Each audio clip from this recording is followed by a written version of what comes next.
sir. You know we at this shit again. I got my man Big Sim. I'm your boy Hollywood J Blaq in the building. And you know, last week we didn't get to do a show and I apologize. But that's alright. Today we good. Today, chilling.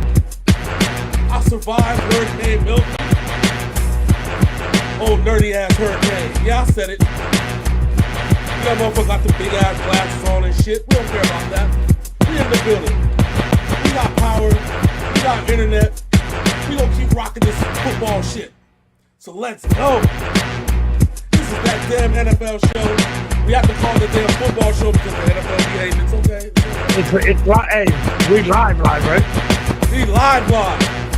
This ain't a recording. But we got a lot to talk about. We got a Thursday popping up, NFL. We got an ESPN signing an NFL player to talk about. Let's go.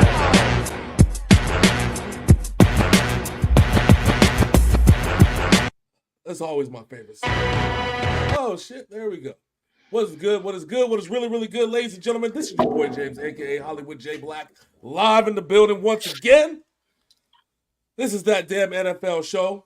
Again, officially, we have to call it that damn football show because Roger Goodell always be looking. He be lurking. He be like, who's calling this shit NFL? But that's all we talk about on the show. We talk about football. They're like, copyright. Copyright. Yeah, right? Not even worse. I can deal with copyrights. I can't deal with shadow bans. That's what I can't deal with. That too. He'll be like, just don't show it shit. You know what I'm saying? But it's all good. We in the building. So, that's my man Big Sin over there. He's just slightly blurry. Probably because the internet connection. Just slightly blurry. Just slightly. But it's okay. We still love you nonetheless, sir. You know if you're slightly blurry. It's weird. I look clear on my end. Well, that's what I said. It's probably StreamYard, who I have beef with. For those that do live stream stuff, I don't know about y'all, but StreamYard raised their prices $44.99, and I got to deal with this, right?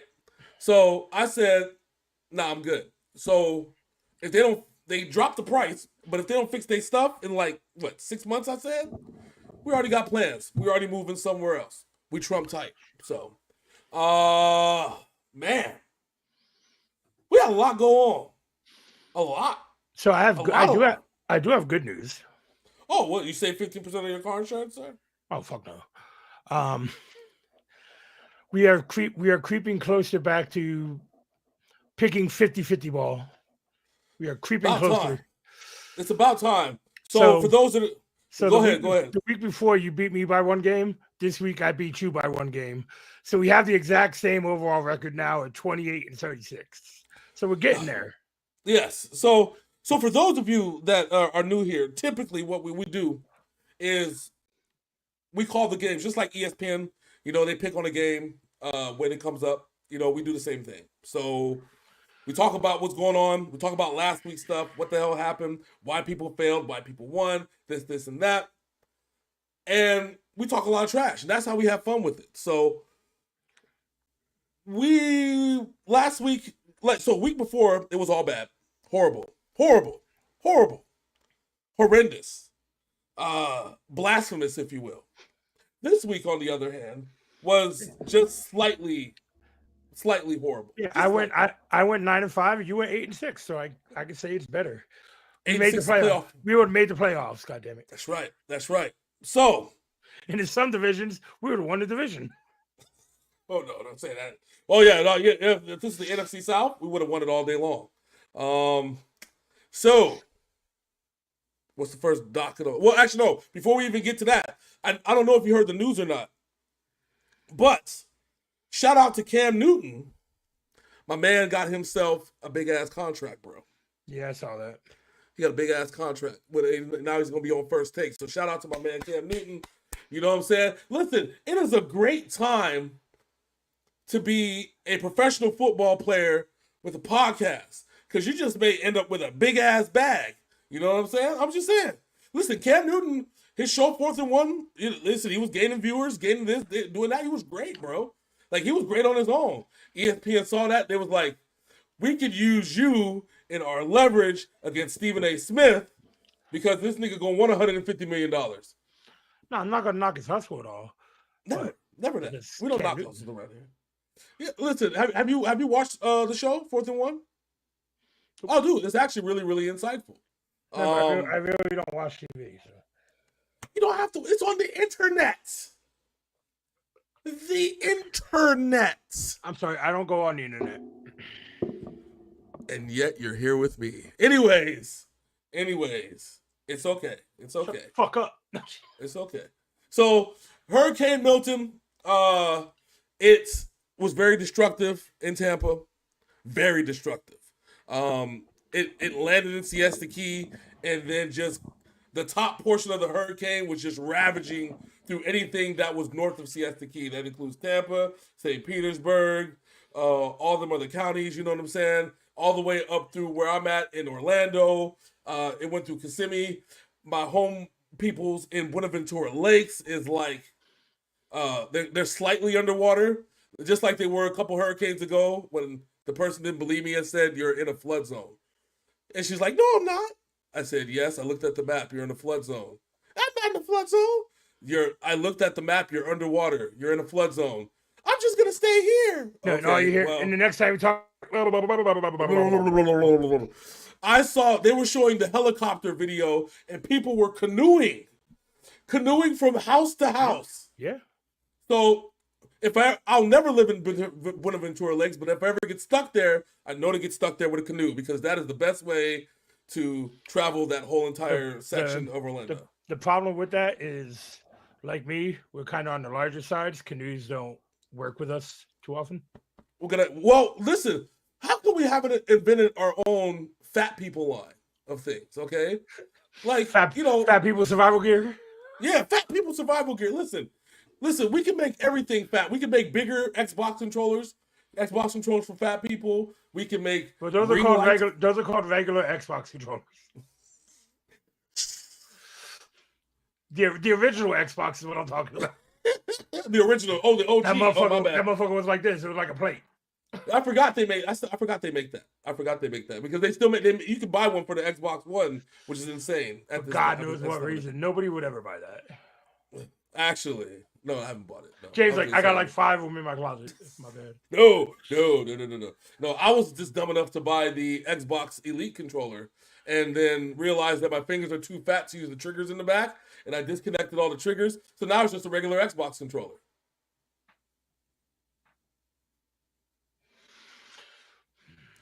So fat people make mistakes too. Anyways. Oh, no shit. What?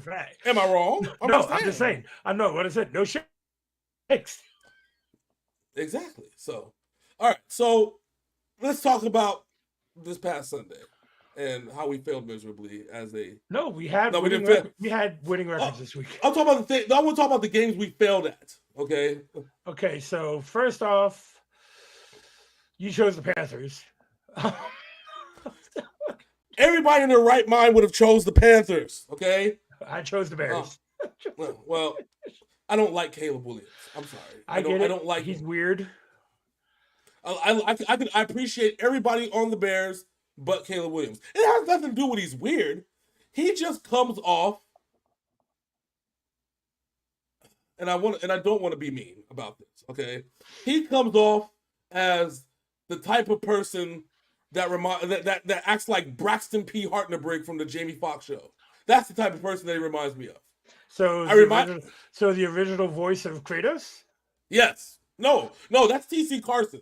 He's a great guy, okay? The voice of Kratos seems like somebody that will fuck you up either as that's the new voice of Kratos. The old voice of Kratos was the dude from the Jamie Foxx show. No, I thought it was the other way around. No.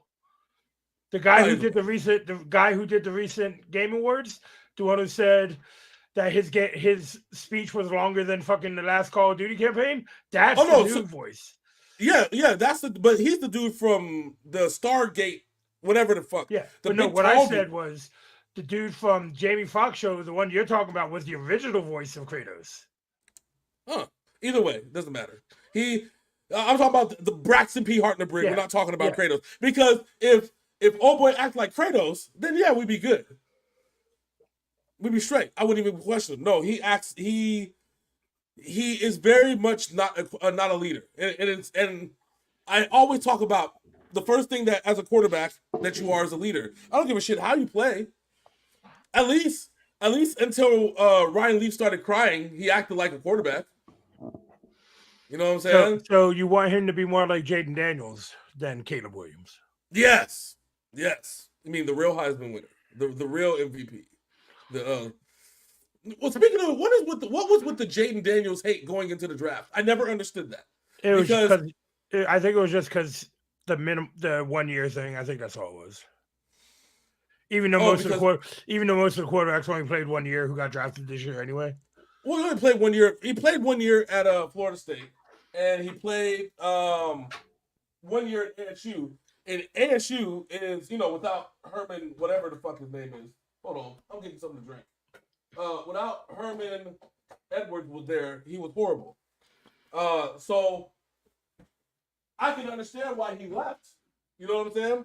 I understand why he left ASU, and then they showed the video of him leaving, and then in the video it was like, oh, let's just throw all this shit out, all his teammates, and then this man proceeds to take Florida State to the playoffs, do his thing, and now he's on the verge. You got to remember, you think about somebody else because Jaden Williams was at LSU.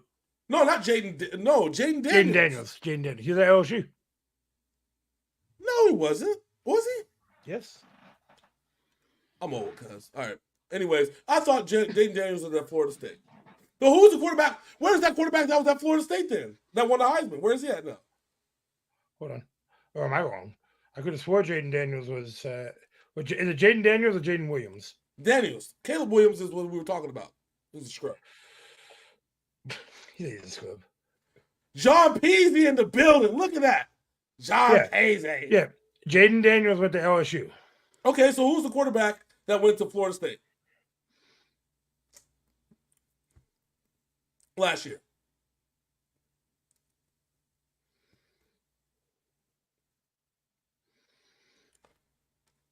DJ. No, that's this year. DJ Ukulele? Nah, I don't. No, I remember now. Jaden Daniels, see, I'm stupid. Jaden Daniels won the Heisman, but he played for LSU. You're talking about Brock Glenn. No. I'm talking about the dude that led Florida State to the playoff game and then got injured in the last game. And Jordan Travis? Is it Travis? Yeah, where is he at now? What happened to Jordan Travis? According to NFL.com, sources close to Travis revealed the diagnosis of a fractured and dislocated ankle that also stretched some ligaments. I don't think he was drafted. They didn't draft the dude that basically single-handedly took Florida State to the playoffs last year. I mean, that's what was going to. He said, damn Hollywood getting his black quarterbacks mixed up. I am not. I know who Warren Cunningham and Randall Moon are, okay? Let's see. Did he get drafted right now? No, that was Jacoby Brissett. That was 34 years ago. No. Hey. Jacoby Brissett is not that. He is younger than you, John. So go fuck yourself, sir. No, okay, yeah. So let's get it right. Jaden Daniels, Heisman Trophy winner, went to LSU. And I questioned how he won the Heisman over everybody. Oh, Jordan Travis is on the Jets. That's why you don't know where he's at. Oh, because Aaron Rodgers makes sure he doesn't have a job. Okay, bad. All right. Anyways. Listen. Aaron Rodgers hid that man so deep on the roster, we didn't even know he existed. Listen. He made sure we forgot this man's name. He made sure that we forgot that the Drafts even drafted a quarterback somewhere, or even probably even got the man off of free agency. This man played the Men in Black. He said, psh, now you don't know shit. So as we're talking about failures this week, how about the failures of the refs in screwing the Patriots out of that game? So according to what they say, Any toe tap catch should not be a catch anymore. But because you get the whole foot bounce. But didn't somebody do a toe tap catch in the same week? Yeah, CeeDee Lamb did it that night. I feel like this is college football where the rules randomly change per conference. And this is what this feels like. Like, it's an AFC East team. No, toe taps don't count. Oh, NFC East. Yeah, toe taps count. No, they're like, this is the Patriots. Man, fuck those guys. Specifically, if you're from the Northeast, fuck you. Okay. Fuck the Patriots. Fuck their 22-year winnings. Fuck them. Fuck you, Tom Brady. Even though you haven't been here in 5 years. Fuck you. Who the Patriots play again? We lost to the Dolphins because of the fucking overturned touchdown call. Hold on, wait. Oh yeah. So now we gotta talk about this. Y'all lost to the Dolphins that don't have a quarterback? Yes. Because we don't have an offensive line. We got screwed by the refs. That's how bad it is. We don't have an offensive line, and the refs had to screw us. This is the punishment Roger Goodell was waiting for. Because he said, I can't stick it to the Patriots as long as Bill Belichick and Tom Brady exist. And I can't stick it to Tom because everybody's going to know I'm sticking it to Tom. But wait till I get these motherfuckers out of here. So we're going to stick it to Jacoby Brissett and these beat-up-ass Patriots with their new black head coach. Like, fuck you, Gerard Mayo. That's the plan, bro. Listen, that's the plan. Think about it for a second. Okay, so now with Tom Brady, he's an NFL caster, right? They told this man, you represent the NFL? Okay, so we just want to let you know that since you own stock in the Las Vegas Raiders, you can't do your job. Yeah, you can't do your job. Okay, you can talk on the air. Yes, you can do all that. We have no problem with you talking on air. However, you can't do your job, which is ironic because that was the phrase coined by Bill Belichick, who Bill Belichick stole from somebody else. Do your job. It's part of the Patriots way. Guess what you can't do, sir? Your job. You can't talk to people before the game. You can't talk to people after the game. Sorry, see you. Wouldn't want to be here. Now do a broadcast, Tom. Now do it. Do it, Tom. Do it. Okay. So Tom Brady's broadcast style is very minimalistic, but he knows what the fuck he's talking about. And you know what? You know how he could do a lot better if he was allowed to talk to players before and after the game. They're afraid of this motherfucker poaching people for the Raiders. Exactly. Oh, he said Pats need to hope for Travis Hunter. Listen, that's all fine and dandy, but here's the problem. We need an O-line. Yes. You need like 5 big country mofos on the O-line. You know what I'm saying? We need Jesus, but he ain't coming anytime soon. So listen, I would trade all my assets for the first 5. Well, not assets. I would trade all my good assets for the first 5 picks in the draft, right? And those first 5 picks in the draft would be every single hoss at every single school that I can get, okay? Like, who's being protected like it's the $94 Dallas Cowboys? I want them motherfuckers, okay? You know what I'm saying? He said Pats need to stop putting conquistadors on the line. No, they need big meaty men slapping meat on the line. That's what they need. 5 Big E's. All their big meaty men who slap meat are all injured. So well, then we need to draft like 12 or 15 of them, okay? 15 big meaty men slapping meat. So my whole issue is Jalen Polk made a fantastic catch in double coverage for that fucking touchdown that was overturned. It's like, motherfucker. Toe tap don't count. Toe taps don't count unless you're in any other division in the NFL. Unless you're in any other team but the Patriots. Yep. Sorry. I don't know what to tell you. I don't tell you, bud. Our next picking failure is trusting the Indianapolis Colts at the Jacksonville Jaguars. They almost had it. By almost means they didn't have it at all. But you know what it is, though. You know what it is. I honestly believe that because the Colts won last week, and Jacksonville's been on a downward trend, but now we have a bigger problem because the AFC South is just the Texans, who are what, 2-2 now? No, they're 3-1. Oh, 3-1? I thought they lost their last week game. No, they beat the Bills. Oh no, yeah, they did beat the Bills at the end. Okay, sorry. So and they're gonna win this week because they're playing the Patriots. So, are you just gonna give them? You're just handing them the win, huh? You're just like, Drake, okay, so we're starting Drake May, and there's no offensive line to protect him. I mean, I would just find a way to harass CJ Stroud. That's about as much as I can. No, and that's the other issue. Our defense is beat the fuck up too. Fucking Jabril Peppers was balling the fuck out. Then he went and beat a bitch. So he's on the commissioner's exempt list. So he could have beaten. He couldn't beat a lineman, so he had to beat a woman. No, he was playing fine. He put that puffy helmet on and forgot that it only protected his head. Oh, so you're saying he was beating people so much that he decided to go beat his wife? That's nice. Yes. That is going to get everybody banned out of the NFL, and I don't know how. Really, he was asking her to test his new helmet. What is this? What's old boy's name that played Myles Garrett? Is this the Myles Garrett treatment? Yeah, but you want to test my new helmet? It's that big soft helmet that they wear. You want to test my new helmet? He just forgot to put the padding cover on. That's all.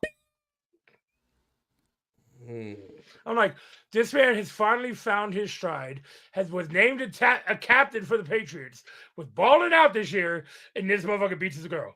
I'm like, he was the captain, all right. Captain of the. That's right. He's captain, all right. So our next big failure was not realizing the 49ers couldn't stop a toddler stealing a remote.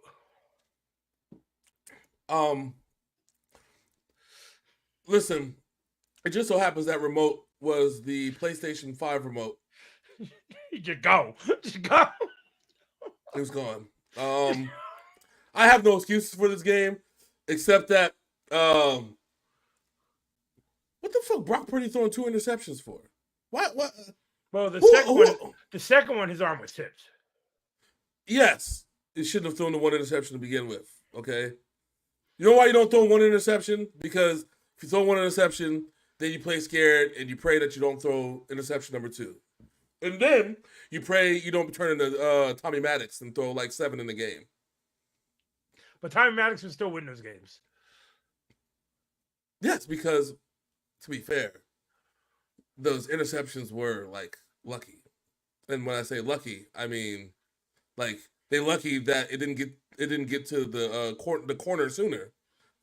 Because yeah. Anyways, but it was a defensive game on both sides. Both quarterbacks only completed 19 passes. Jordan Mason and James Conner ran for the same amount of yards damn near. Brandon Ayuk went the fuck off, but who's the dude that kept dropping passes? That's your boy. He was, he dropped 1 pass, but he wasn't there anymore. Apparently, he didn't catch 1 this time around. No, because they even put juice in a fucking kickoff return. They were like, he said, "Oh boy, he got a job no more." Oh, then your kicker got hurt, which actually killed you guys. Because we lost by 1. It's just perfect. I'm confident the Niners had some bad luck this week. We win that if Moody stays in or Jordan Mason holds on to that ball. Yeah, because Jordan Mason had that bad fumble too. Yeah. All right, so our next combined failure was expecting the Seahawks to actually beat the Giants. See, if Pete Carroll was still around, this would have never happened. Okay, but remember I said that one time when it was 2 seasons ago when Pete Carroll was cooking his own defense. I said it was going to be a problem one day. I said one day Pete Carroll out there throwing passes and cooking his defense. 70-something-year-old Pete Carroll was cooking. Yeah. I said it's going to bite them in the ass one day. And over the last 2 years, it has. It's horrible. This is how. Although I'm the first person to pray for the Seahawks downfall. Okay? The first person. But not the Giants. But the Giants. You have to beat the Giants. This is no longer hate. This is a strength of schedule issue. Okay? There ain't no fucking way he should be losing to the Giants. Not even a trap game. No, not even a trap game. Not if this was college football, you would have thrown off the whole top 25. The whole thing. You mean like Vanderbilt did Alabama?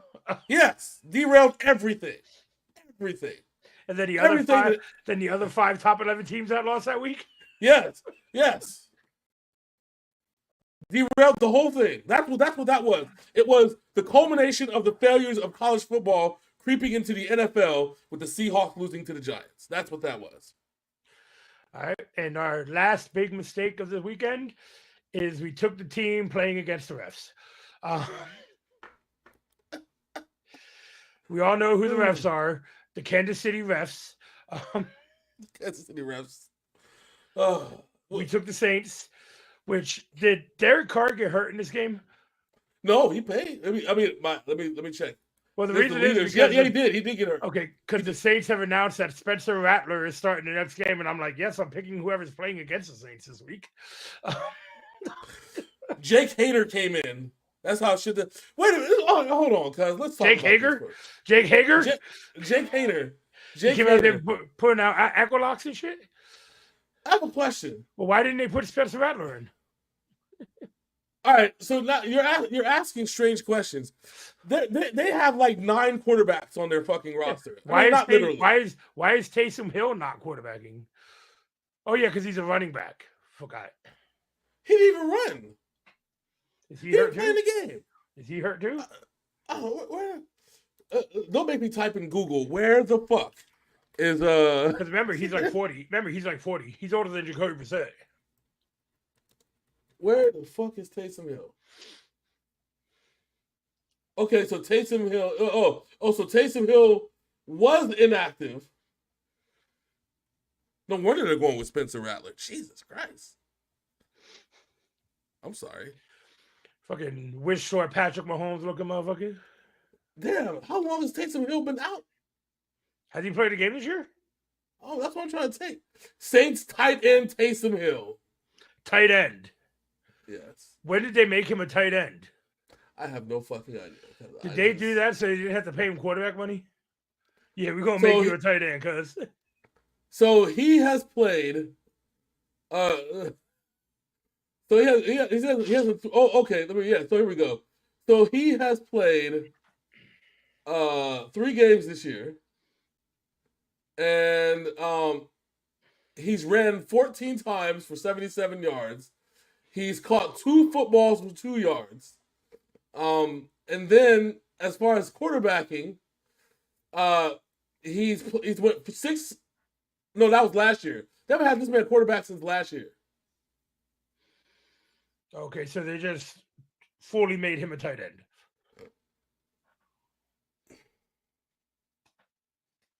Why did they just give him to Sean Payton?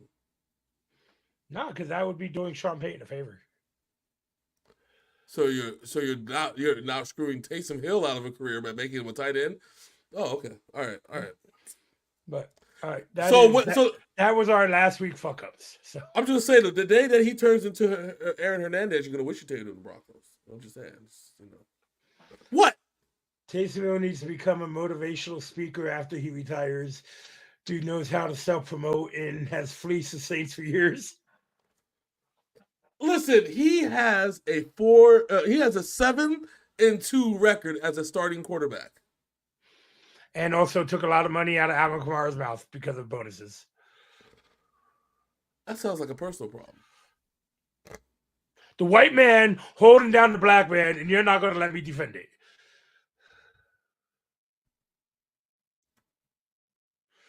Ass backwards, this world is. He's a tight end now. What are you talking about?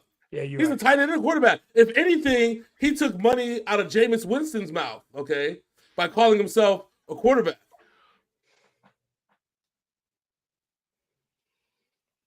But you what I don't get is why the fuck won't the Browns start Jameis Winston over Deshaun Watson?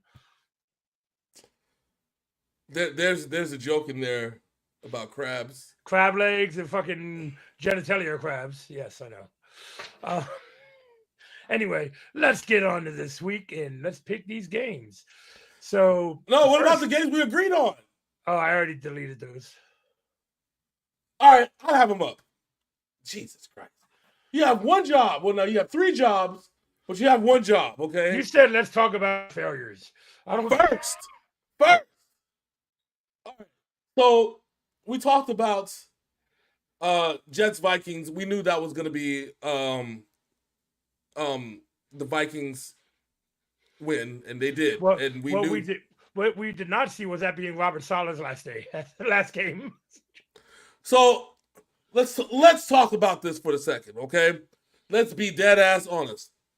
So the Jets, who were 2-2 at the time, they broke even 500 on the road against the number 1 defense in the NFL. Number 1 defense in the NFL.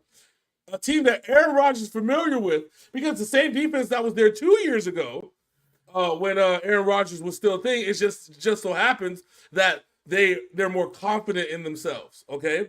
Right? And the number 2 defense in the NFL is, I believe, I'm pretty sure it's the Broncos, and I think number 3 is the Jets, all right? So the number 1 defense in the NFL playing the number 3 defense in the NFL. They couldn't run. Nobody could run the ball worth a shit. It became a passing game. Justin Jefferson had 6 catches, 92 yards. Garrett Wilson, 13 catches, 101, and a touchdown. So tell me, if Aaron Rodgers goes 29 for 54, 29 for 54, is it Robert Saleh's fault? Well, it's not Nathaniel Hackett's fault, who's the offensive coordinator and calls all the offensive plays. Couldn't be. Even though Robert Saleh does nothing with the offense, it couldn't be Nathaniel Hackett's fault. Couldn't be at all. Could not be Nathaniel Hackett's fault at all. But and we all know what Nathaniel Hackett did in Denver. It could be Nathaniel Hackett's fault, who 54, 64, who out of 68 offensive plays, 54 of them were passes. Because they got behind. Because they were behind 17-0 quick.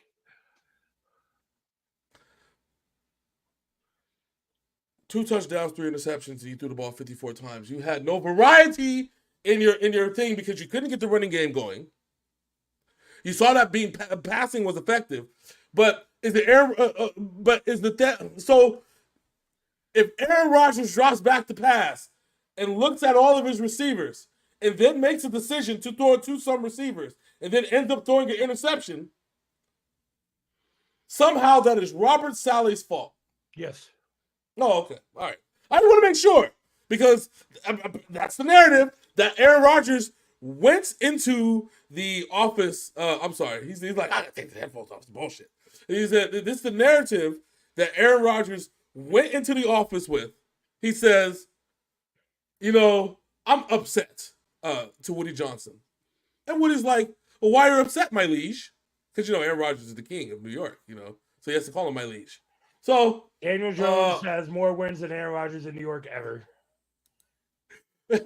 Aaron Rodgers is like, I'm getting tired of Robert Saleh putting me in positions where I throw interceptions all the time. And trying to hug me. He knows that, I'm not vaccinated. And I'm not gay. So yeah, I don't like that. What we're gonna do about it, Woody? Huh? I'm gonna go put some feet pics on the Pat McAfee show.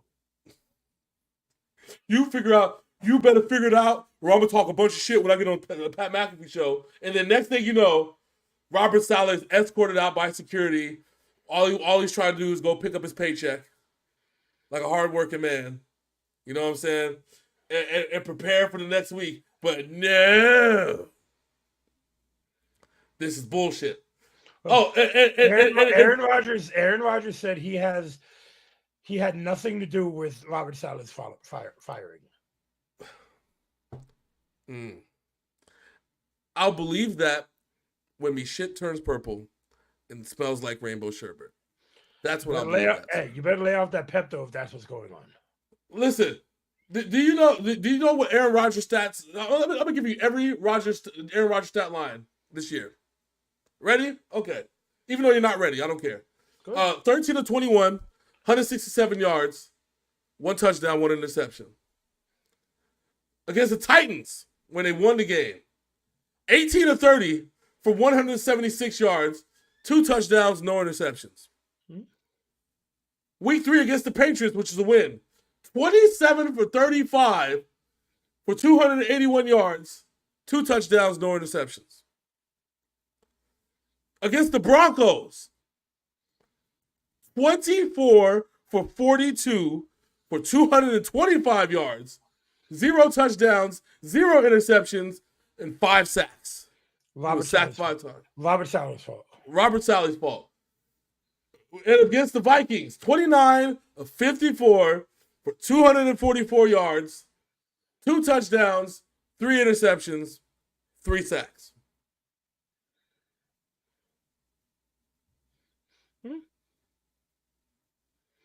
Robert Saleh's fault. It has everything to do with Robert Saleh. Yet the Jets have the number 3 defense in the NFL, but it's Robert Saleh's fault. Yes. And I know Hackett was just demoted too, and I get that. But I bet you if I pull up a Russell Wilson stat line from last year, it'll trump any of these 5 games that Aaron Rodgers just did. Probably. Matter of fact, I'm gonna do it. Let's since we're fucking here, let's fucking do it. Russell Wilson. Here we go. Russell Wilson stats from the 2023 season. Where are you? Danger Russ? Dangerous. He's so dangerous. He's so dangerous. He's so dangerous. All right, 2023 stat line. Come here, stats. Stats. All right. Let's pull the 2023 season. Logs. 2023. Okay. You ready for this one? Yeah, sure. First 5 games. Okay. The loss against the Raiders, yes, 27 of 34, 177 yards, 2 touchdowns, no interceptions. Okay. Against the Commanders, 18 of 32, which he lost the game still. 18 of 32 for 308 yards, 3 touchdowns, 1 interception while still getting sacked 7 times. Okay. The Dolphins, he took an L when they lost 70-20. Russell Wilson, 21 of 28 for 223 yards, 3 touchdowns, no interceptions. Okay. Week 4 against the Bears, which they won, 31-28. 21 of 28 for 223 yards, 3 touchdowns, no interceptions. Oh, I'm sorry. The Dolphins one was 1 touchdown, 1 interception, 1 sack. The Bears, it was 3 touchdowns, no interceptions. And then in week 5 against the Jets, 20 of 31, 196, 2 touchdowns, no interceptions, sacked 4 times. He said those stats are brought to you by a Subway. Eat fresh. You goddamn right. So hey, John is a marketing genius. He sold Skechers to his girl by saying they were comfortable everyday shoes that you could wear for work and for pleasure.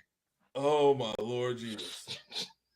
So Russell Wilson was a better quarterback in his first 5 games under Nathaniel Hackett as his OC and coach than Aaron Rodgers is as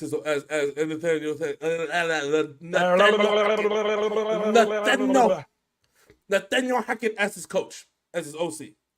So, is it still Robert Saleh's fault? Yes. Oh, okay. All right. I just want to make sure. Because he was the head coach, he should have had better judgment over his team. Better judgment. And meanwhile, the Jets are still the number 3 best defense in the NFL. Which, last time I checked, Robert Saleh knows defense. Last 3 years, they've been last 2 years. 2 years? No, 3 years. Robert Saleh's been there for 3 years. If they give up 40 points to the Bills this week, then we know why. Oh, the defense. Oh, so here we go. That's the other thing too. He said rumor has that Aaron drew Skechers during his ankle rehab. Oh, well, that explains everything. I thought it was that BBBs. You know what I'm saying? The big baller brands. It was at BBC. That's what it was. Oh my Lord Jeebus. Anyways, all right. So now that we have shamed Aaron Rodgers into the nether like God intended us to, the Bears stomping. Oh, you talk about Bears stomping out the Panthers. Yep. We picked the Commanders, right? Oh yeah. I picked the Commanders. We both did. And they delivered. Yeah, they delivered. Jaden Daniels looking absolutely fucking spectacular. Chef's kiss. Mwah. The Falcons beating the Bucks. We had picked the Falcons. That was a late one, Thursday one. We picked the Falcons, right? Or did we pick the Bucks? Yeah, we picked the Falcons because Kirk Cousins has been balling the fuck out. Yeah, the vibes are back in Atlanta. Only this show can talk about sketches and BBC. That's right. And that's what makes us special. That's what makes us must-see TV, baby. Elon Musk, if you're watching, I need 100 million. All right, so anyways. 100 million, bitch. 100 million. Me and Big Sim, we're going to split it 50-50. Listen, I want to do the show in the same studio where it is what it is done at the Bellagio, at the shops over there, okay? That's where they do the show. No, I mean at Caesars. I'm sorry, they do it at the shop at Caesars. How the hell is there a podcast studio at the shops in Caesars? Because the shops in Caesars are all closed. That's why. Well, live to what used to be the Prada store. Live to you what used to be ABC Toys. Oh Lord! All right, so we talked about Texans Bills, but we were wrong about that one. Well, we were right about that. No, we chose the Texans. Yeah, we chose the Texans. The Ravens, because the Bengals haven't shown me anything that's even worth remotely anything. We had the Ravens, and that was the OT game. The Bengals are in the mud. The Bengals have no defense whatsoever, and they proved that by existing. And no running game. And no running game. Remember, we talked about this last week. I said, you should have kept Joe Mixon. Mm-hmm. I don't know what is wrong with people. Because Joe Mixon just so happens to be playing well in Houston. So. Yeah. What about the Bo Nix come out game, baby? 19-27, 206 yards and 2 touchdowns. Woo! Oh, my bad. Sorry. Meanwhile, the Broncos proved that they're the number one defense in the NFL by holding Gardner Minshew to 1 touchdown and 2 interceptions and 137 yards. And him getting benched for Aiden O'Connell. And how'd that go? Let me see. How did that go? Oh, he went 10-20 for 94 yards. God damn, that's 9.4 yards a thing. That's better than what you call put up. But an interception when they got close. Oh, okay. All right. Well, it is what it is. Gardner Minshew continues to prove that he's just Wish Short Baker Mayfield. No, Gardner Minshew is the definition of mid. He's a great personality. And there's no offense to Gardner Minshew, okay? Because I'm offense to Gardner Minshew. It's no offense, but all the offense at the same time. Because you know me, whenever somebody says no offense, they mean they about to disrespect the fuck out of me. Oh fuck yeah! Because I be doing that shit to people. No offense, but you're a bitch. Gardner Minshew is the what's the word I'm looking for? He is the Miami Dolphins of quarterbacking, and I'm talking about the Miami Dolphins under that one dude that always kept them 8-8. I forget his. Oh, what's to do with the no? What? Not the Dolphins. Who's the dude? Jeff Fisher. He's the Jeff Fisher of quarterbacks. Okay, like if you when you say the word Jeff Fisher, you look at his resume and be like, yeah, he took the Titans to the Super Bowl one time. Yeah, but he also had Steve McNair, Eddie George, Dyson. He had a defense. He had everything. He had everything, and they didn't do much with it after, except make them, consistently make the playoffs, where they consistently couldn't get a high draft pick. The Belichick effect, basically. Yeah, Gardner Minshew looks like the neighbor from Office Space. You're not wrong. But that's a perfect description. Playboy philanthropist, millionaire playboy philanthropist. He's Tony Stark. He's Tony Stark that can't turn into Iron Man. That is what Gardner Minshew is. There's no Iron Man in him. He doesn't have one of those things in his heart. He's just Tony Stark. Okay, it's Tony Stark out there throwing a football. He's Tony Stark if he didn't stop drinking. Yeah, Tony. Yes, if he would have just been, he's sad Tony Stark sitting on top of a donut shop, without an Iron Man suit. That's he's okay. You know what I'm saying? He's not going to lose you any games. The reason why the Raiders lost had absolutely nothing to do with Gardner Minshew and everything to do with the fact that they're the Raiders. Devontae Adams out here faking injuries to get traded. Yes. Yep. I'm saying. It's that bad. We're the Raiders. So Packers and Rams, we was like Packers. I mean, once I found out Jordan Love was playing, I was like, yeah, Packers. And Cowboys and Steelers, that's the one that we kind of debated on. That's the one we were 50-50 on, right? Yeah, I went with the Cowboys, you went with the Steelers. Yeah. So there's that. So that covers all of last week's. We can't say Justin Fields hasn't thrown over 300 yards anymore because he did it for over 200 yards because he did it for 2 weeks in a row. Well, until this last game now. Like I said.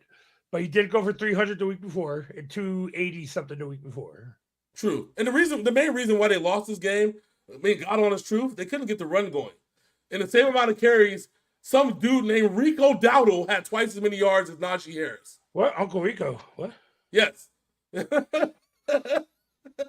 Oh, also adding the fact that their leading receiver was Najee Harris. 2 catches, 35 yards. Oh, and also let's talk about George Pickens is now under NFL investigation for his eye black that said always fucking open when he was covered, but he's never open because George Pickens is trash. Yeah, he didn't catch a football at all. I know, did he play? He played. Oh, no, he didn't play. He had 1 catch for 12 yards. Oh yeah, that's the Cowboys thing. I'm sorry. All right. Yes, he did. But their leading receiver was Najee Harris, 2 catches for 35 yards. That's not a recipe for any kind of win whatsoever. Najee Harris has 2 catches, and that's your leading receiver.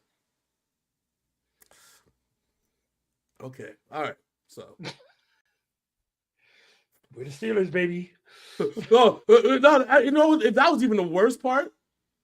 So after that, every receiver had 3 catches for 20-some yards. Sounds about right. Ball distribution. That is efficient ball distribution. None of you are superstars. You're just my bitches. That's right. Anyway. He said you are just my bitches. None of you are stars. You're all just my bitches. All right. Now, can't post comments to some destinations. Why not? Why can't you post? You can read. I can read it, but I can't post. Who can I post to? I can't post to Instagram. Oh well. All right. So I can see somebody talking trash to me on Twitter. I just can't respond to them. That's nice. Anyways, so let's get to it, sir. You ready? Let's talk about this week. Oh yeah. So we are starting off with 2 teams coming off of bad losses. Tonight's Thursday night game. We have one team who lost to a toddler stealing the remote, and the other team who lost to the Giants. The 49ers at the Seahawks. The hilarity of that is like they lost to this, and then they lost to, on paper, this, but really this. Okay, so now that we're agreeing, I'm taking the 49ers because, quite frankly, if you can't stop, he said it's probably Minshew hitting you up. Listen, I wouldn't be mad if Gardner Minshew wants to have a conversation. He can. He could give me a call. We can talk about this. I also will let him know that I'm his biggest fan and his worst enemy at the same time because I love him and I hate him at the same time. I will always praise Gardner Minshew for being mid because he is the Brad Johnson of quarterbacking. He is the Jeff Fisher of quarterbacking. He is the John McEnroe of quarterbacking. Everybody knows who he is, but they don't know him for winning.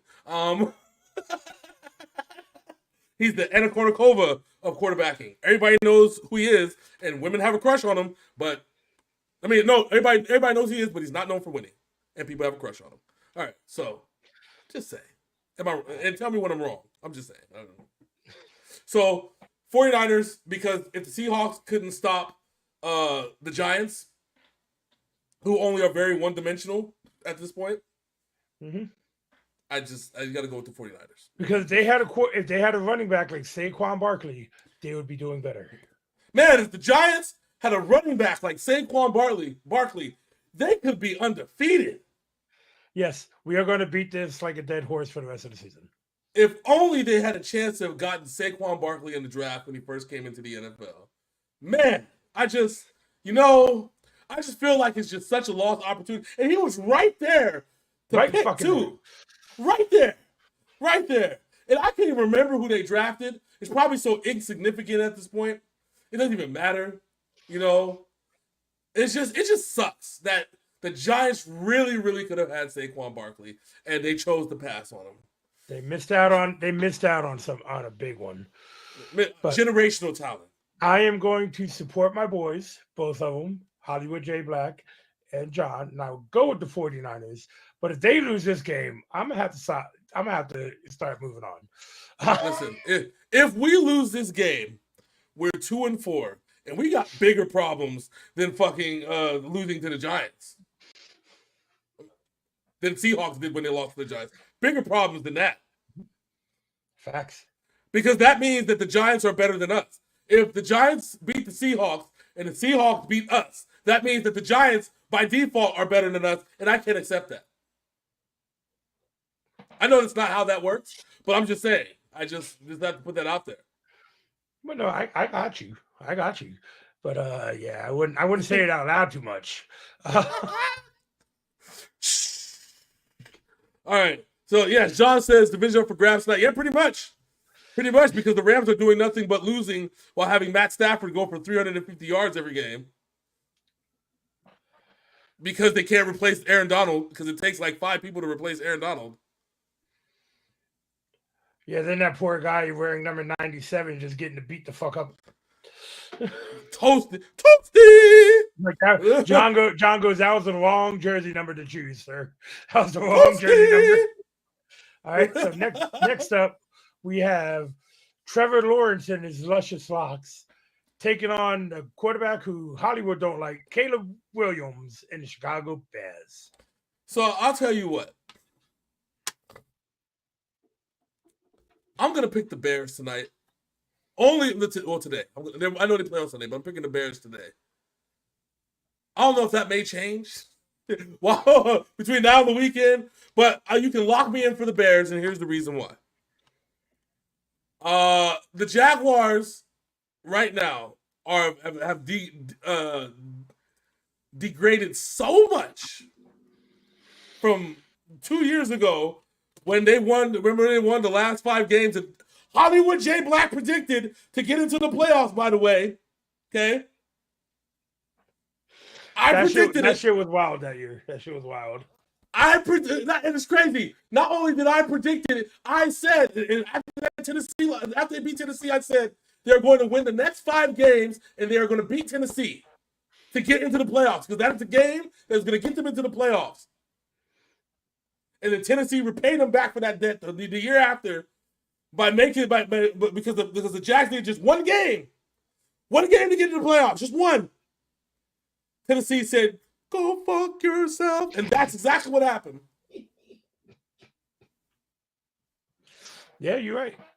But ever since last year, ever since that moment where they lost that, the Jags have not been the same. They have not. They paid Trevor Lawrence a boatload of money before they even built up the actual team. Because at least you could have said at the end of last year, I would tell you why you should join Jacksonville. Tony Khan should have pulled up, you know what I'm saying? ADHD and all, right? You know what I'm saying? Let me tell you why you should join Jacksonville, bro. Let me tell you why. First, you get free tickets to all the AEW shows, right? But that's not all. That's not all. I mean, this is a small perk, right? It's a small perk. But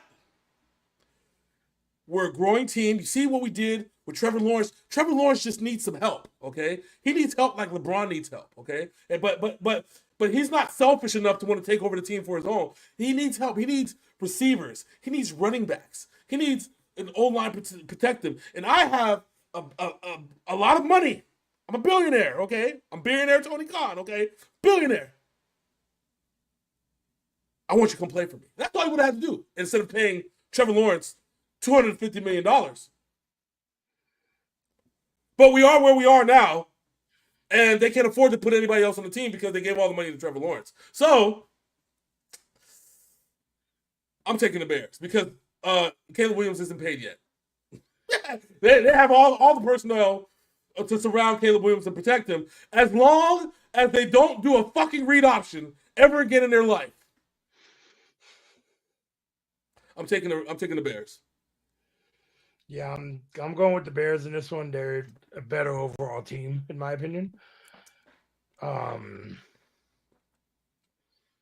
What if it's a Bears Steelers Super Bowl and it's Caleb Williams against Justin Fields?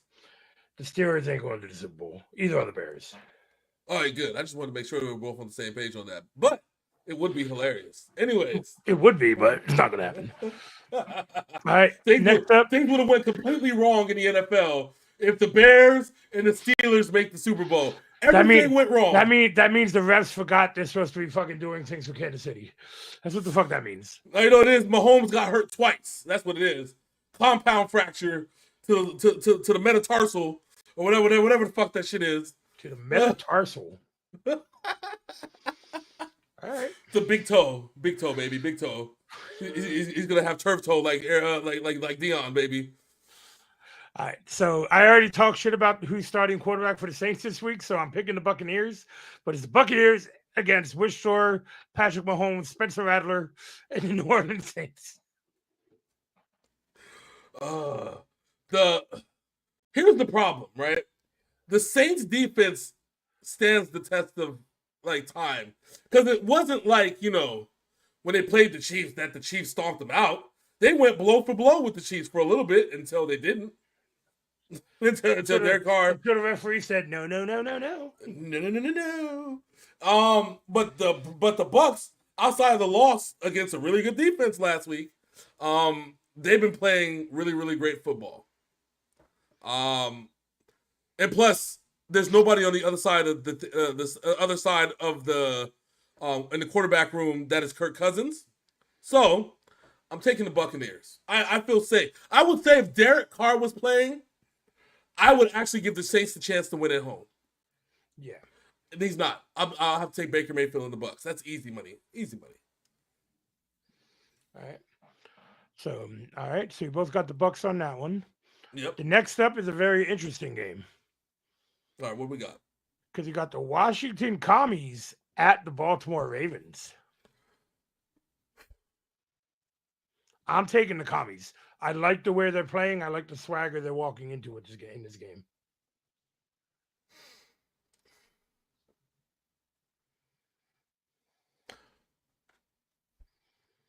Let me take a look at this real quick. This might be my tough one right here. It's a tough one. So we have a couple things going on here in Baltimore. Okay. Remember, everything that I've said about Baltimore has come true. And when everybody's like, well, what do you mean by that? I always say that the Baltimore recipe is simply this. They run Derrick Henry down your throat for the first half. Lamar Jackson does all his fancy shit as a running quarterback in the first half. All that's done in the first half. Then when the second half comes in, they play uber conservative and let the team back into the game until the last minute. And that's typically how the Ravens games go. Now, what usually happens is what's happened more often than not this year is that they've won, although the two games, the Chiefs game, which they should have won. I forgot who else they played. Was it Steelers? They lost to somebody else they probably shouldn't have. Let me tell you. Look, I got to go back now. See, now.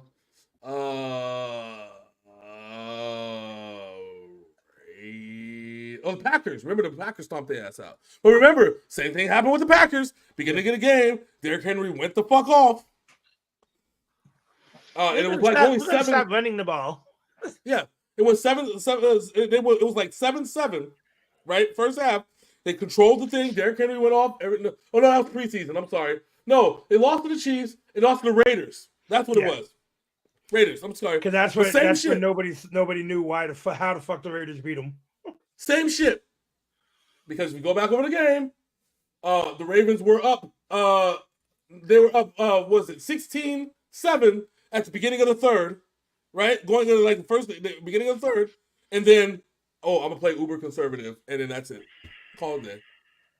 So, are you taking the Commies or the Ravens?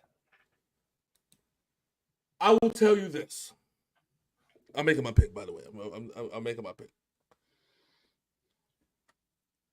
I trust Jaden Daniels to run this offense more than I trust John Harbaugh to coordinate the offense in order to get them to a win. And this is not, and I love Lamar Jackson. You know me, I was the big proponent of paying Lamar Jackson. I have a whole podcast episode that explains why you should pay Lamar Jackson. It was actually one of my most watched episodes on the podcast. And I love Lamar Jackson. I don't trust John Harbaugh. It's going to be a good game. The only people that can stop Derrick Henry is the Ravens offense. So you just really have to kind of make sure he doesn't go off. Because right? That's to be the goal. Because TJ McLaurin's going to get his. Jaden is going to get his.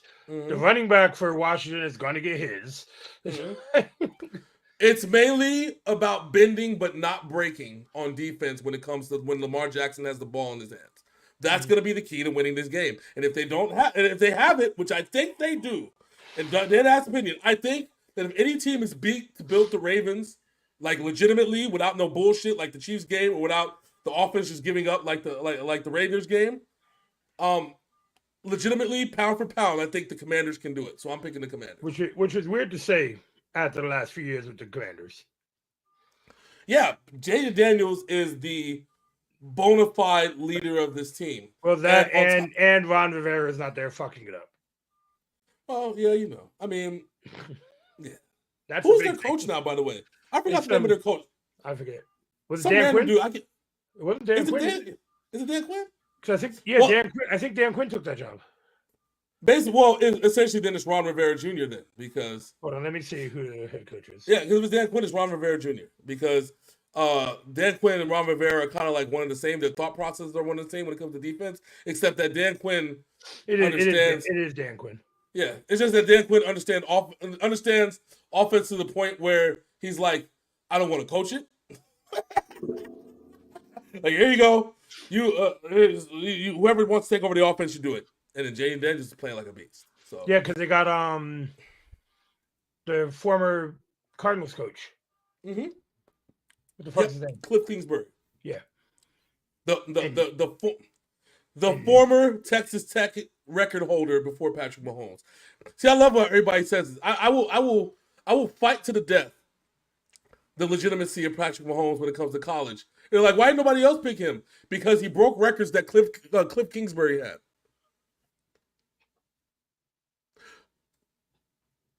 And it wasn't by much, but he broke them. Yeah. So if you say, oh, he only broke Cliff Kingsbury's records by like 500 yards and like a couple touchdowns, right? Are you gonna say, Karen Dingleberry is OCS? I'm just saying, like, are you gonna legitimately say, like, if you're looking in the draft, yes, the arm talent is there, but if you're in the draft and you're like, oh, he barely broke Cliff Kingsbury's records, is he a number one quarterback? No, you're not thinking that. He should go play baseball. Yeah. You're not thinking that. I just said, this trips me out. But anyways, yeah. All right. So next up, we have a toddler who runs like he stole a remote taking on Jordan Love and the Packers. This is in Green Bay. How many weeks until Call of Duty comes out? We still got 2. All right, let me see. Let me look at the schedule. So let's see. So if Kyler Murray would actually throw the ball to Marvin Harrison Jr., I think they'd be better off. But again, that's fanatics probably calling Kyler up like, don't throw that motherfucker the ball. He still ain't signed. So you said this is the 31st? It's like a couple weeks. Yeah, 31st. Okay. So The Cardinals have 3 games, including this is with the Packers game. 3 games until the 31st. Packers, the Chargers, and the Dolphins. Okay, all 3 winnable games for the Cardinals. All 3 winnable. I honestly think, and then they got to play the Bears, which technically he only has to halfway show up for it. So even if he plays Call of Duty all night, for the next 7 days after that, he can just like show up to the Bears game and beat them. That's just how that is. The only one that I would say you'd worry about is the Jets game, only because of the defense. And only we don't know if Aaron Rodgers is going to retire in like 2 games, like because after you get rid of the defense. Now that they fired my coach, I'm gonna retire. Yeah. What? Sounds like an Aaron Rodgers thing, don't it? Yeah. So I think that the Cardinals are in for a generational run, and I don't want to think that. As a 49ers fan, yes, I know you don't. It's all bad. They got Packers. The Packers is a winnable game. Chargers is definitely winnable because I don't know what the hell is going on with Jim Harbaugh, but it's all bad over there now. Well, that and homeboy's hurt still. Playing on like a broken ankle and shit. Justin Herbert. Yep. And the Dolphins, old boy still doesn't have his head. And that's week 8. That's going to be the last day. They expect him to be back by then. I wouldn't. I would. No, if Tua cares about his future, retire, sir. Yeah, I retire all day long. Or else you're gonna be looking like Jim Carrey and fucking Ace Ventura. When he's trying to get into the mental ward, he's wearing the tutu as the former quarterback. Oh my god! So here's the hope. I kind of use the N64 controller for some reason and fucked up his hand. Oh my god! All right, so.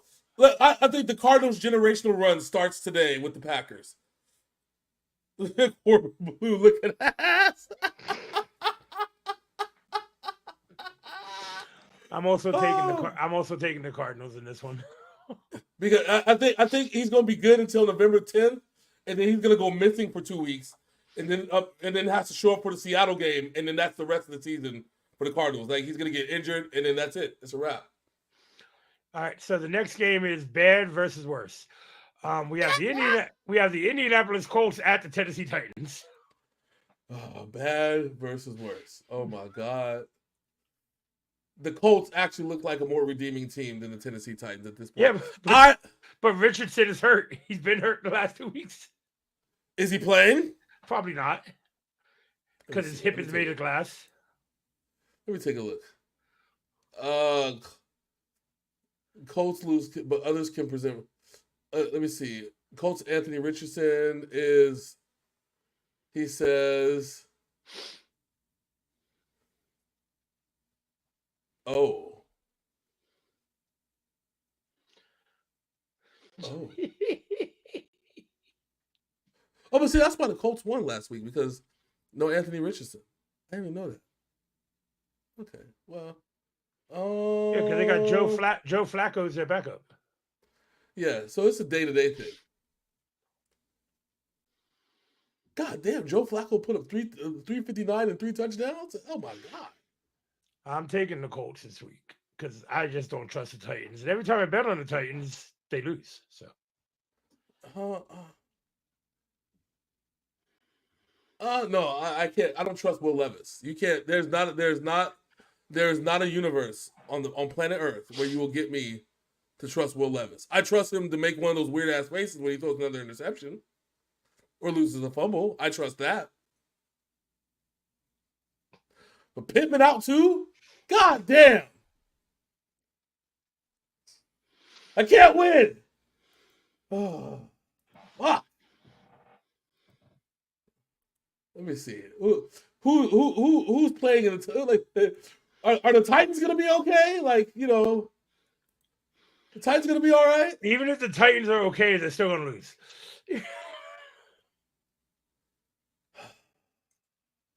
How bad is this? Yeah, they have how you gonna put out an article that says three most disappointing Titans players this season? They barely played 4 games. Fuck. Welcome to Tennessee, baby. Oh my God. This is all bad. Okay. So, no, I'm picking the Colts. I trust Joe Flacco. I just, there's not a planet on this earth that you can get me to trust Will Levis. Never. Never at all. So, for the first time this season, I am picking against the Patriots. I'm picking the Houston Texans over the New England Patriots this week. It's that bad, huh? Life has gotten that bad for you. He's like, I can't pick with my heart. I pick with my brain. Yes, bet the under on the Colts Titans game. Oh, bet the under. And everyone bet the under on everything and everyone again. Except Joe Flacco.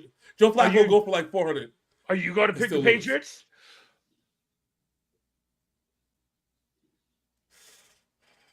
Drake May, no offensive line. Jabril Peppers in court. Exactly. Ooh. CJ Stroud, Joe Mixon, Stephon Diggs. Yes, they're going to eat that defense alive. And then they're going to eat Drake May alive.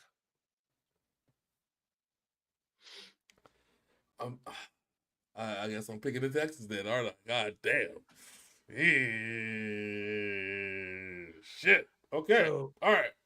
Next up, we have the team that refuses to start a guy who stole crabs, taking on the Philadelphia Eagles.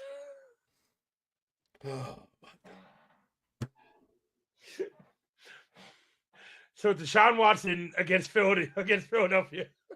You know what's worse? My trust for Philadelphia is nil. Is as bad as my trust for Deshaun Watson. But Philadelphia has a more redeemable quality about them. Yes, they don't have to get their quarterback recharged at the Bunny Ranch for him to play a half a game. I'm picking the Eagles because and it's super funny because the coach of the Browns is like, no, we're not moving on from Deshaun, the quarterback. Yeah, I'm picking the Eagles. It's all bad. This is the dredges of the schedule. Oh my God, yeah, I'm picking the Eagles. Here's another one. We got the LA Chargers at the Denver Broncos. Just like John P. said about the 49ers game, the division is at stake. Not really, because Kansas City is still undefeated. Kansas City Chiefs are undefeated. The winner of this game is second to the Kansas City Chiefs. Watson has more lawsuits dismissed than touchdowns since he's been in Cleveland. You're not wrong. How do you go from being so good in Houston? Then when you want to leave Houston, it's the downward spiral has to be. We got to talk about that. That's horrible, bro. Horrible. Fuck. So I'm going with the better defense in the Chargers Broncos game. I'm taking the Broncos. As much as I hate what's his name, yeah, I gotta take the Broncos, dude. Yeah, I mean, it's all bad. It's all bad. It's just all bad. This is that week in the NFL where it's just like everything is fucked. It's all bad. So next up, we have a team that was 3-0 and are now 3-2 against the Raiders. We have the Pittsburgh Steelers at the Las Vegas Raiders. Oh my goodness. I'm going to say win. I'm going to say win for Tomlin. Yeah, win for Tomlin because I think Aiden Mitchell's starting the game for the Raiders. I think they're trying to get their hands on Devontae Adams after getting screwed out of the Brandon Ayuk trade. So I think this is the game where they promote to Devontae Adams in the middle of the game. By the way, why you should go play for the Steelers? He gonna run out like, oh, my hamstring fine. First player ever traded in the middle of a game, and they have the jersey ready for him by halftime. You know what shocked me more than Robert Saleh getting fired? What? Learning that Woody Johnson has never fired a coach during the season in his 25-year ownership of the Jets. until now. How bad Yeah. that team has been. This is the first time he's fired a coach in the season. Well, yeah, because remember those were saved for the '90s when coaches used to get fired mid-season all the time in the New York Jets. Until he bought the team. Yeah. All right. Yeah. Next up is probably another easy pick. Kirky Swag, Kirky 2 Chains, and the Falcons going to Carolina to beat up on the lowly Panthers. Looks like that Andy Dalton magic finally ran out. And the downfall is well underway. I'm lying. I'm greatly exaggerating. No, I'm not greatly exaggerating that fact. I'm sorry. It is exactly right. The downfall is underway. Oh, what he said? Watch my advice for this weekend. Watch more college football games in the NFL. Now you ain't lying, because now the shit's in disarray. Now the entire college football is in disarray because of Alabama. You knew it was a fucked up season when UNLV was in the top 25 at one point. I did a whole thing about that one. How the hell? How the hell do you promise a dude to transfer? Well, I'm gonna give you 100,000. 100,000. You come to us. Why do we think this man would leave Holy Cross of all places and come to Vegas if the money wasn't on the table? Like if the money wasn't at least talked about, I wouldn't come to UNLV. Like if I'm like, I got my degree, I could just really probably try out for a few teams. Why would I leave where I'm at? Because you have 1 year eligibility. Why would I leave where I'm at to go play for UNLV with no money? But UNLV is a winning franchise this year. Did they win the game after they lost the quarterback? That's none of your damn business. Oh. They were in the top.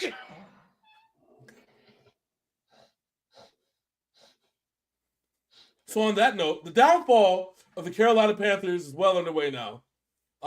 Everything that Bryce Young has been telling us is absolutely true. Or at least by Bryce Young's play on the field is absolutely true. And by that I mean that the Panthers suck. Yes. So you're taking the Falcons? Oh yeah. All right. Next up, we have the Detroit Lions at Dak Prescott and the Dallas Cowboys. Why is nobody talking about the Detroit Lions this year? Because they lost that one game. They still weren't talking about them then. They're like, oh, they lost. Oh, they won. Oh, they lost. Oh, they won. I mean, because everybody expects them to win. Why couldn't this game have been on a Thanksgiving?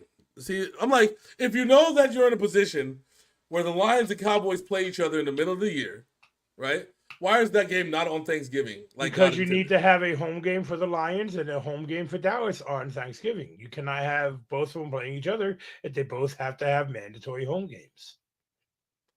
Do they get paid extra for these mandatory home games? Yes. Well, that sucks. I'm sorry. That's why every year for the last 30 years it's been Detroit and Dallas. At least those two teams always play on Thanksgiving and they're always at home. But I swore 1 year Detroit played Dallas on Thanksgiving. Oh, I could be wrong. Anyways, so I don't trust the Cowboys. I trust the Lions. I'm picking the Lions. That's just I don't really have much insight for you on that one. I don't have any statistics or none of that. Yeah, I just trust. I like the Lions in this game. The Lions look like a great team. The Lions are probably the Lions are my team to beat going into the playoffs. So if I were to beat Minnesota, if I were to tell you the Giants would have a better record at this point in the season than the Cincinnati Bengals, would you have believed me? If they had found the way to draft Saquon Barkley, yes, I would have believed you. But they didn't. So no, I don't believe you. I think you're wrong. Well, right now the Giants have a better record than the Cincinnati Bengals going into Sunday night. Bengals at the Giants.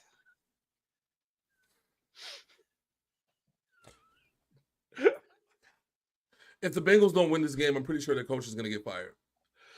I'm taking the Bengals too. I'm taking the Bengals. All right. We are now going to see what this number 3 ranked New York Jets defense does with the Buffalo Bills coming to New York without Robert Saleh.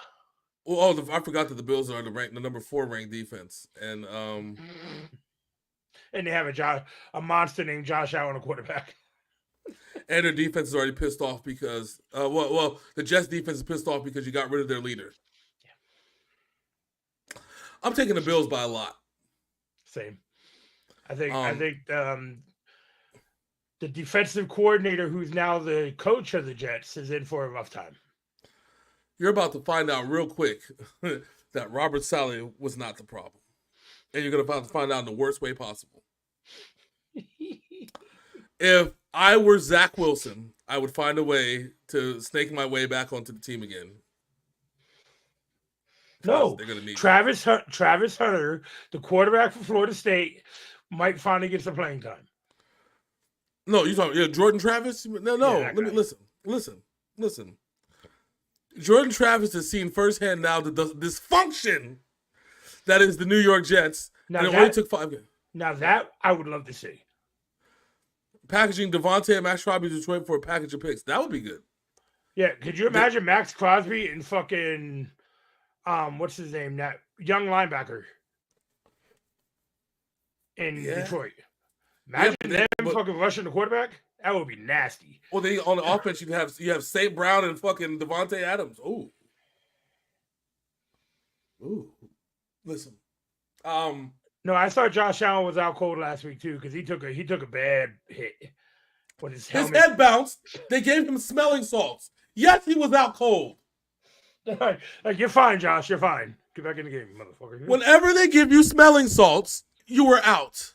That's why they need you to smell them so you can wake the fuck up. Well, at least he wasn't out there throwing up gang signs like Tua. No, because he was taking a nap. Somebody just dribbled his head like LeBron was about to do a dunk. Because he was taking a nap. Doing crossovers and shit with his fucking helmet. You know what I'm saying? Fuck. Hey, I will speak for myself there, John. To keep them away from Detroit. Oh, how about this? I got you. You want a package? We'll give the 49ers will give them a package. How about we have Bill Belichick do the negotiating, and we'll give him an 11th round pick and an in-and-out franchise, one in Phoenix, Arizona, in exchange for Devontae Adams and Max Crosby. That sounds like a fair deal. The in-and-out itself is worth it because that's billions. So the only reason I'm saying they should do the Detroit trade is so somebody will actually beat Kansas City. Because I don't want to rip off the Band-Aid here. You guys have had 2 chances and fucked it both up. That's not fair. I mean, it's fair. But listen, no, let me tell you what needs to happen though right now. You want to know how we fix San Francisco? I can fix San Francisco right now. You ready? We fire Brandon Staley and get back Robert Saleh. That fixes the entire defense. That fixes that. We're going to go undefeated for the rest of the year. And we're good. The problem with that is they already asked Robert Saleh about possibly going back to San Francisco. He says he has no interest in taking another job right now. He's going on vacation with his family. Well, yes, because they still have to pay him all of his money. He gets the Bobby Bonilla treatment. But wasn't Robert Saleh your defensive coordinator the first time he lost to Kansas City? Yes. Niners trade for Devontae Adams. Then Devontae Adams breaks ankle getting off the bus at the stadium. Yeah, that's all. That's about right. That's not a prediction. That's a spoiler. That's a fact. But that's NFL week whatever in the books. You picked Bills, right? Making sure?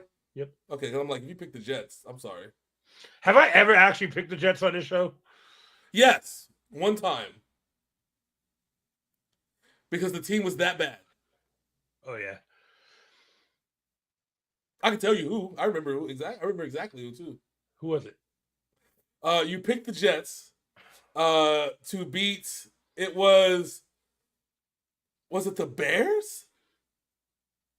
And this was pre-Justin Fields Bears. Oh yeah. This a couple years ago. Yeah, That I remember the one thing about the Jets that always makes me remember about the show. Saying you're being hurtful now. Let's wrap this episode up. Is when you're like, I'm not picking the Cowboys for shit. And then they played the Jets, who hadn't won a game all year. Then you're like, fuck, I gotta pick the Cowboys. And the Jets beat the Cowboys that week. Yeah. You know it's fucked up because I said watch. I said watch them they fucking fucked this up too. I said that. I picked the Cowboys. I said watch them fuck this up too. Yep. Yeah, because if you remember, I picked the Jets out of spite. Yeah, I said watch the Cowboys fuck this up. John, you know I love you.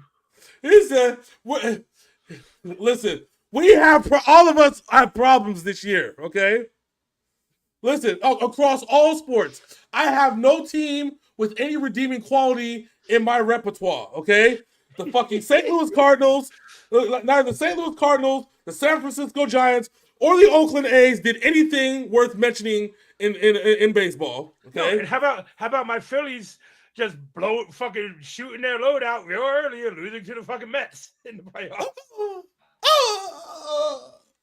Yeah, they blew their load during the regular season. We got that. Fucking the Aces got bounced off in the first round of the fucking playoffs. Mm-hmm. Fuck them. You know what I'm saying? Fucking the 49ers are struggling. Golden State looks like Steph Curry's on his retirement tour. Steph Curry's about to be in the Lakers by the end of the season. I mean, if they can fit 3 max contracts, fuck it. Might as well trade them. You know what's fucked up? They were going to draft the LeBron's son just to get LeBron on the team. The Warriors were prepared to do that.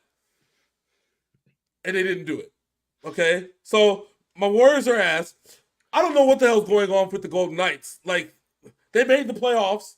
They were the dominant team in NHL last year, and then they fucked that up one round in. Oh, okay. Who else? What other sport do I like? Oh, college football. He's like, Roger Federer retired. Yeah, Roger Federer retired, son of a bitch. Okay?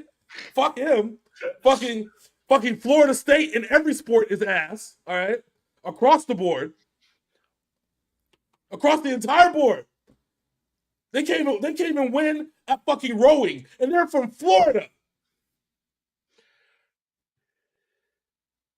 Said that they sad for the Aces and their dozens of fans. Listen, they have 1,000 fans that now know they exist because of Caitlin Clark. That's not the point, okay? Yeah, I said it. What? Tell me I'm wrong. No, you're not. Tell me I'm wrong. The WNBA got more viewers this year because of Caitlin Clark than any other reason. Caitlin Clark should be the logo. And I know everybody's going to get pissed off that I said it. Caitlin Clark should be the fucking logo. I hope Opens Clip, when I do the shorts for this video, use that as a fucking... I hope it picks it as a short. And it's not even being racist. Because everybody knows, listen, I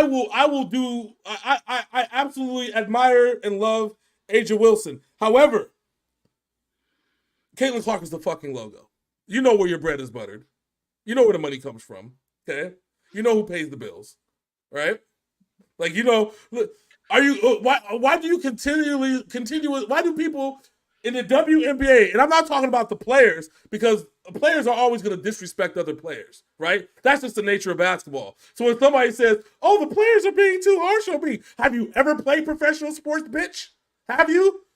Everybody's hard on everybody. Do you know about the Detroit Pistons, the bad boys? Huh? Oh, yeah. Well, how about... I am going to manipulate the Opens Clip program to make sure that this is a short. Matter of fact, let's talk about it. Listen, Jaylen Brown openly disrespected this version of the fucking Detroit Pistons. He straight out said, oh, well, when we play teams like Wall Street Joe, black man hates Andrew Reese. No. I do not hate Angel Reese. I hate the fact that she has a 25% field goal percentage and still gets 20 points and 10 rebounds, 20 points and 20 rebounds a game, and nobody thinks that that's a problem. How do you go 1 for 4 every time you have the ball Just one possession. One for 4. 20 rebounds. And it's hate? No, it's never hate. I promise you that. Like, it's facts. Black man prefers the white basketball playing women. No, because I told you. I'll take Angel Wilson all day. Angel Wilson is the best player in the NBA. I want you to make sure you put that in the Opus clip too. Angel Wilson is the best player in the NBA, but she does not play. But she does not pay the bills. He said, "We're coming off the rails, boys." Oh yeah, last 5 minutes. Let's go. I'm gonna tell you, and because I swear to God, I wanted to do a podcast on this whole shit. Angel Wilson is the best player in the NBA by far. There is not a player that is in the top 5 there that is close to Angel Wilson. Sure, they're her own rebounds. Yeah, exactly. Angel Reese 1 for 4 on one possession. Every possession 1 for 4, which means that if she gets 20 rebound, like if she gets 20 points a game and she's 1 for 4 for every possession, right? That simply just means you can do the numbers, but you can already see how many times she shoots in a game. Okay. Yes. I'm just saying. But like I said, Angel Wilson is the best player in the WNBA by far. There's no question that. Like there's nobody in the rest from 2 to 5 that is anywhere close. Like the difference between 1 and 2 is so far. It's like it's similar to the distance between the 1994 San Francisco 49ers and the 1997 San Francisco 49ers. And John knows exactly what I'm talking about when I say that. The difference between the skill is that deep of a divide. Okay? However, Caitlin Clark pays the bills. Why? I'm going to tell you why. Because white people found somebody that they could resonate with and a reason they can watch basketball. Okay? So now they want to put all the money into the shit. They want to watch. They want to buy merch because finally their Larry Bird has fucking showed up. Can you be mad at that? Yeah, of course you can be mad at that all you want to, but you look like a dumbass being mad at it. Shut the fuck up, play some goddamn basketball, and show out. Show them, yes, Caitlin Clark pays the bills because you people want to pay us money, want to pay people money so we can watch Caitlin Clark. Fine. Well, you can watch Caitlin Clark get 20 pieces by Angel Wilson, 20 pieces by Kelsey Plum, 20 pieces by everybody else on the Aces, because guess what? Caitlin Clark has not beat the Aces at any point this season. Period. And it's been double-digit losses. Hold on. Look at this WNBA coverage. They're getting that dude Griner didn't even do this. You talk about Tayshaun Prince? I bet. Listen, the last time Tayshaun Prince was relevant was when he was on the Detroit Pistons. White people are good. The lesser version of that. That's beside the point. Okay. The point is that they're willing to spend their CEO of A&B Lumber Company because Caitlin Clark looks like a heterosexual female, and she is. She has a fiance, and they do nasty things together. Okay, that's something that a lot of NBA players can't say that they can do with a man. Let's call a spade a spade. All right. Hashtag Hollywood's about to get canceled. I'm saying, like y'all, everybody can sit here and be mad if they want to. Oh, let's fight for equality. Let's do this. Not all basketballs are created equal. Basketball players are created equal. God damn it, shit. Why are you mad? Why are you mad? I'm mad because every time I go on this fucking Twitter app, right?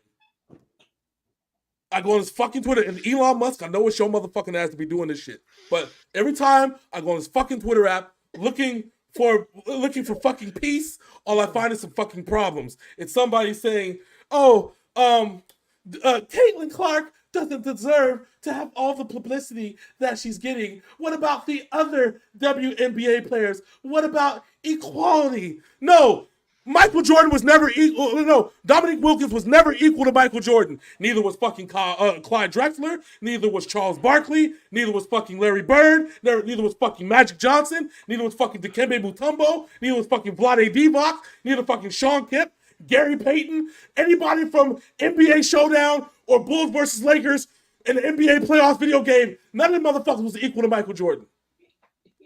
None of them. Not a single one. Not a single fucking soul. And yet they want to sit here and be like, well, what about equality? Fuck your equality. Oh, God damn it. He said this rant is an all-time moment. Let's throw Kamala in this too. Listen, no, you know what? Listen. I will get banned from this from the 3 places where this shit is being broadcast if I told you who my true feelings about Kamala Harris, and we will get banned, and I will never be seen again. He said, "Who hurt you, Hollywood?" He said, "Who hurt you, Hollywood?" Twitter, that's who hurt me, and I'm glad this motherfucker's live on this shit. You hear him, Elon? This is your fault. X. Let's discuss your fault. Listen, you know what's hilarious about the racial inequality of pickleball? There was somebody that was actually playing pickleball. They showed 3 or 4 black people playing pickleball for fun, and they were dominating. They were doing trick shots and all kinds of shit. And white people were shook. Shook, as I say. Are people good at it because black people haven't gotten into it yet? Yes, it's like 1950s Boston's team. It's Bill Russell and 11 white people. Yeah, I said it. You think Bob Cousy's dropping a triple-double in today's NBA? Hell no. Fuck. Listen. At one point, the best player in the NBA, I forgot the white dude's name. It wasn't Cousy. Jerry West. Okay? At some point, the NBA logo. Yeah. At some point, Jerry West was the best player in the NBA. Was Jerry West in today's NBA going to drop a triple-double?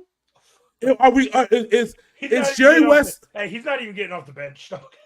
Is Jerry West? Let's. I'll just have to say this. I'll compare one white person to another. Is Jerry West better than prime Larry Bird?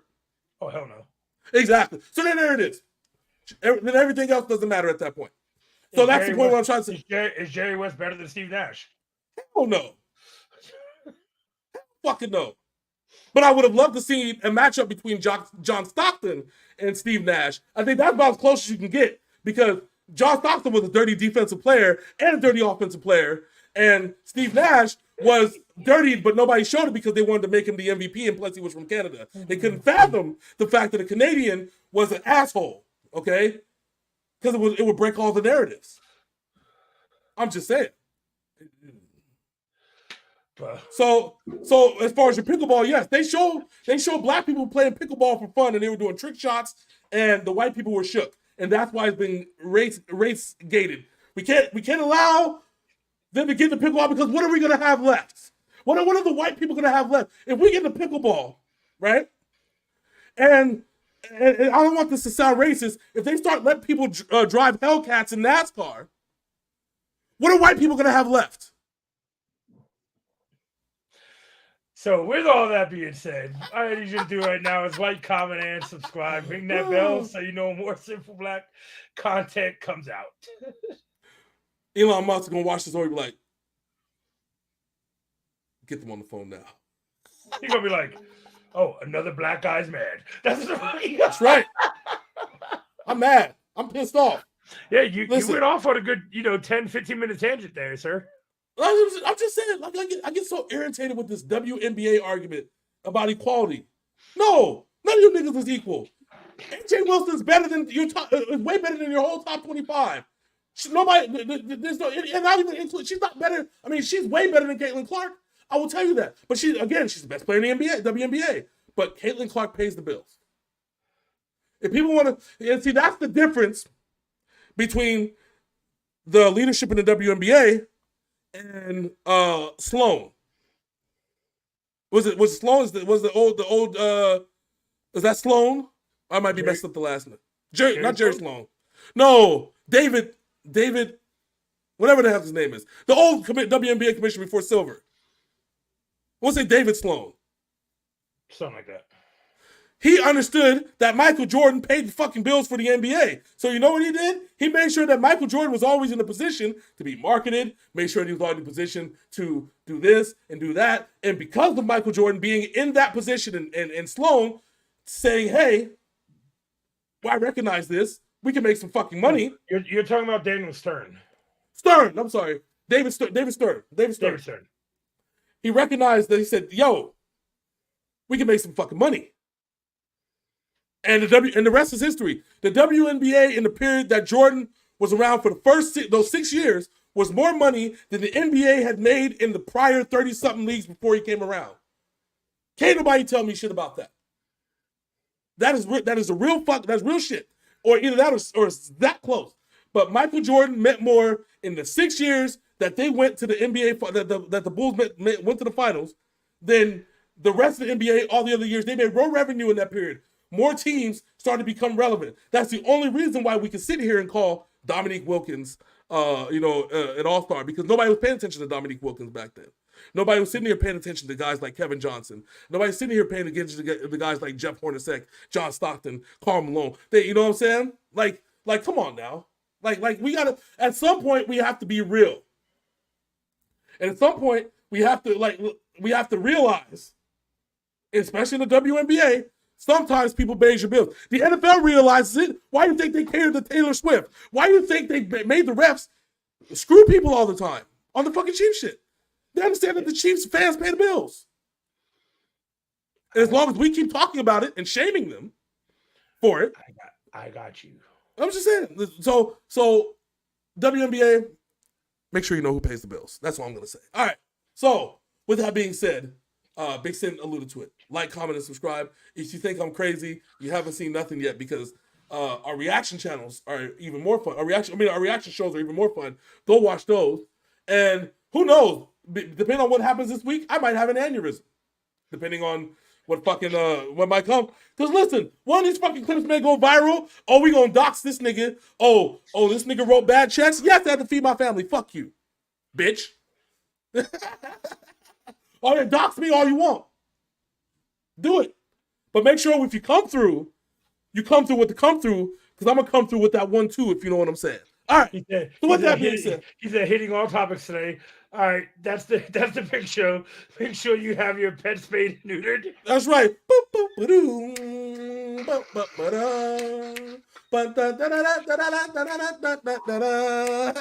So with that being said, until next time, unless we all get banned from every platform, that's my man Big Sin.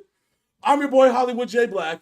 This is Simple Black Reaction. How the hell are 64 people watching and only John said something, unless I turn on Twitter? Because motherfuckers is talking, they like, what is this motherfucker going on about right now? Nah, listen. Y'all know I'm right. We came here for an NFL show. This man talking about white people in the WNBA. Sometimes I like a little variety. But we out this thing. Thank you, John. Much love. Thank you for showing out. We out this day, baby. Deuces.